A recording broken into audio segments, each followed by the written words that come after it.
Hello friends, नमस्कार, जय Jagannath. Welcome to my YouTube channel. तो आज देखि पार्थि बहुत जोर जो खरा होची, तो से मोर टिके इच्छा है कहीं पखाल खाइबा पाई। तो पखाल सांग को निहाती भाव तो किसी गोटे खाइबा बनैबा को हबो। तो मु गोटे आज बुधवार अच्छी, तो आज टिके मु अंडार गोटे रेसिपीटे बनैबी। तो अंडार जो भुजिया कहती तो सेटा को मुझे बनैबी आज। प्रथमे तो मु फर्स्ट ऑफ ऑल तो आलू को छोट छोट करके बहुत सारा करके मिनी पीस करके काटी नहीं। देन पियाज भी ये काटी नहीं, टमाटो काटी, तापर ये सब मसला रेडी करी। बर्तमान एबे अंडा को भांगिकी आपन को देखिए रेसिपीटी को स्टार्ट करवा। बर्तमान एबे कढ़ाई रे तेल पड़ीगला, तो तेल एबे गरम होची। तो एबे पियाज पड़ीगला, तापर कौन कौन पका होची आमे सब देखिवा।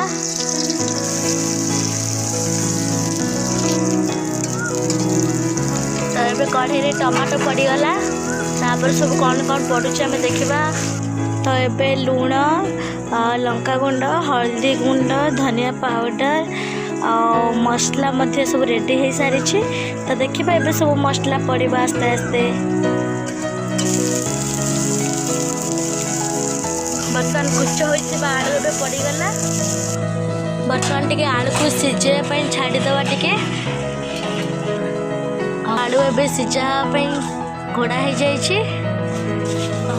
आलू ए सीझीगला, तो ये आम ए अंडा भांगिकी पकेबा। अंडा एबे पड़िला, एबे अंडा पड़ी सारी, ताकू एबे गोला हो। तापर हमर अंडा भुजिया रेडी हो जिवो।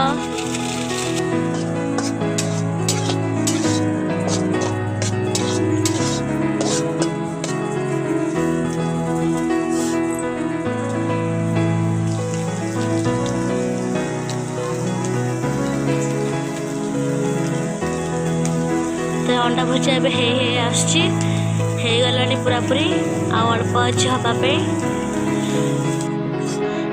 बर्तमान अंडा भुजिया रेडी हो गला, तो चलते आम ए खाइबा।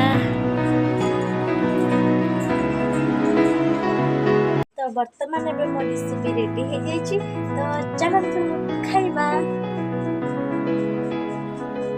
तो बर्तमान अंडा भुजिया रेडी हो जाए, ता संग को भेंडी भजा, चटनी एंड भात। ये गरम पाग को खाइबाटा पूरा सुआदिया होइछि। तो चलते खाई नवा।